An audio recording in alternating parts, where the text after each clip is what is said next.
What's up guys?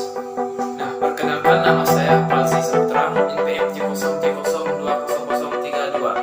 Nah, pada kesempatan kali ini saya akan membahas materi tentang mengenai pembelajaran akuntansi, yaitu Accounting for Relationship Operating atau biasa disebut dengan perusahaan dagang.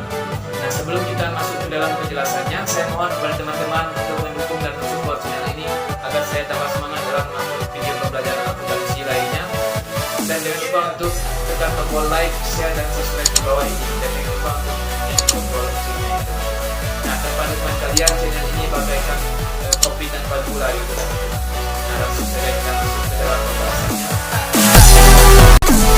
Nah, seperti yang kita ketahui, dalam pembelajaran akuntansi itu bukan hanya ada namanya perusahaan dagang, tetapi ada namanya perusahaan jasa gitu kan. Ada perusahaan manufaktur itu. Nah, terutama saya akan membahas tentang apa saja perbedaan dari tiga perusahaan ini, di mana tiga perusahaan ini memiliki suatu perbedaan pada kegiatan operasinya. Pertama, perusahaan jasa.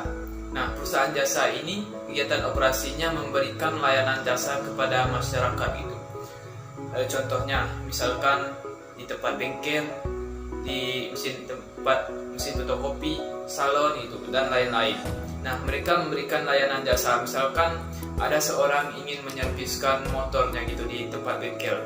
Nah, kemudian di tempat bengkel tersebut memberikan layanan jasa berupa servisan motor tadi. Nah, itulah namanya perusahaan jasa.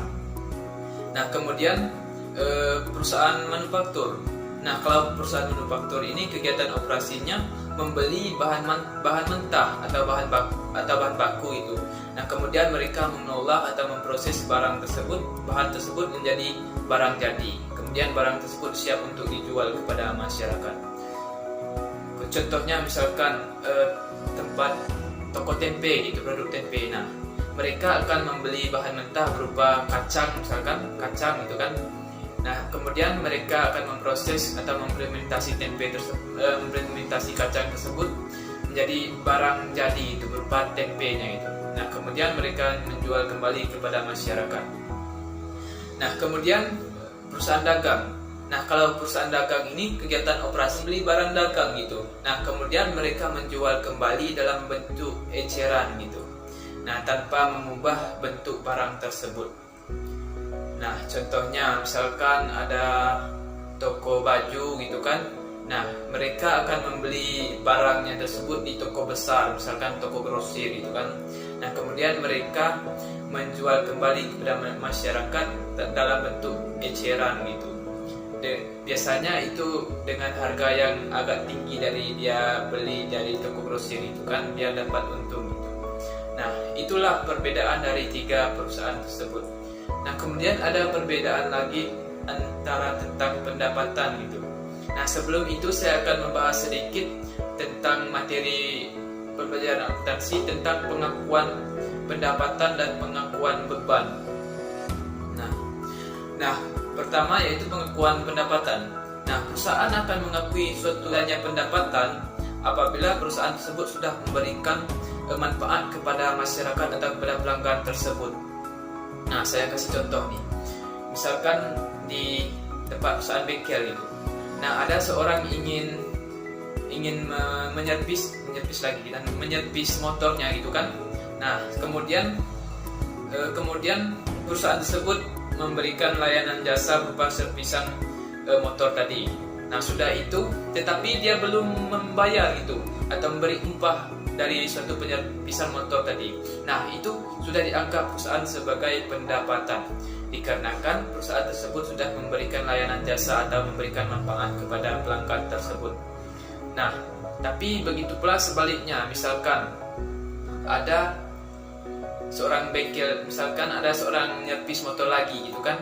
Nah, tetapi dia itu membayar dulu gitu dari suatu upah gitu kan dari penyervisan itu. Tapi dia belum menyervis motornya gitu.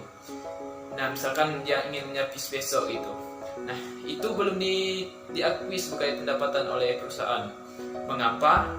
Nah, dikarenakan perusahaan tersebut belum menyervis motornya gitu atau memberikan manfaat pelanggannya tersebut. Nah, itulah suatu pengakuan pendapatan. Nah, intinya perusahaan akan mengakui suatu pendapatan apabila perusahaan tersebut sudah memberikan manfaat kepada pelanggan gitu, walaupun dia belum menerima dari pelanggan tersebut gitu. Nah, kemudian ada namanya pengakuan beban. Nah, perusahaan akan mengakui adanya beban apabila perusahaan tersebut sudah merasakan manfaat dari produk atau barang itu, atau misalkan dari karyawan gitu. Nah, saya kasih contoh nih. Di dalam pencatatan akuntansi sering kita dengar ada namanya beban gaji. Nah, saya menjelaskan sedikit. Nah, mengapa perusahaan tersebut sudah mengakui sebagai beban gaji? Karena perusahaan tersebut sudah merasakan manfaat dari karyawan tersebut yang sudah bekerja di tempatnya gitu dalam sebulan itu kan. Nah, setelah itu perusahaan membayar gaji karyawan tersebut pada akhir bulan. Nah, itu sudah dianggap perusahaan tersebut sebagai beban gaji gitu. Nah, adakah misalkan ada namanya beban listrik gitu. Kenapa perusahaan sudah membayar listrik, sudah itu dianggap sebagai beban? Nah, karena perusahaan tersebut sudah merasakan manfaat dari listrik tersebut yang bekerja di tempatnya gitu, tokonya gitu. Nah, itulah suatu pengakuan dari beban. Intinya, perusahaan akan mengakui adanya beban apabila perusahaan tersebut sudah merasakan manfaat dari suatu produk atau karyawan tersebut.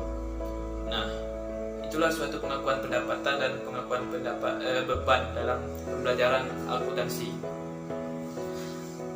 Nah, kemudian langsung saja kita masuk ke dalam materi perusahaan dagang ini. Nah, pertama saya akan membahas tentang suatu harga perolehan persediaan. Nah, perusahaan akan menghitung suatu harga perolehan persediaan itu bukan hanya sekedar harga barang yang dia beli itu, tetapi juga dengan biaya-biaya lainnya seperti biaya ongkos kirim gitu dan lain-lain itu. Nah, saya kasih contohnya, misalkan ada toko elektronik di Kabupaten Lebong misalkan. Nah, dia ingin memesan televisi misalkan 20 unit itu. Nah, dia memesan televisi tersebut di toko grosir, toko besar itu misalkan di Jakarta gitu. Dia memesan 20 unit. Nah, dia mendapat harga per unit yaitu sekitar misalkan 2 juta gitu. Nah, maka total dari 20 unit tersebut kita kalikan itu 200 juta gitu kan. Nah, itu belum diakui sebagai harga perolehan karena barang tersebut belum sampai gitu kan di tempat toko elektronik Lebong tadi. Nah, itu belum dihitung dengan nanti adanya biaya angkut gitu. Nah, misalkan barang tersebut berupa televisi tadi misalkan dikirim lewat kendaraan darat gitu kan. Nah, setelah sampai di toko elektronik Kabupaten Lebong tadi, nah kemudian perusahaan tersebut membayar biaya itu angkut atau biaya upah dari kendaraan tersebut misalkan 2 juta gitu. Nah, baru perusahaan akan menghitung itu berapa biaya keluaran dari barang tersebut sampai di tokonya gitu. Nah, tadi kan kita hitung dari harga perolehan harga per 20 unit televisi tadi 200 juta gitu kan. Nah, plus biaya angkut 2 juta gitu.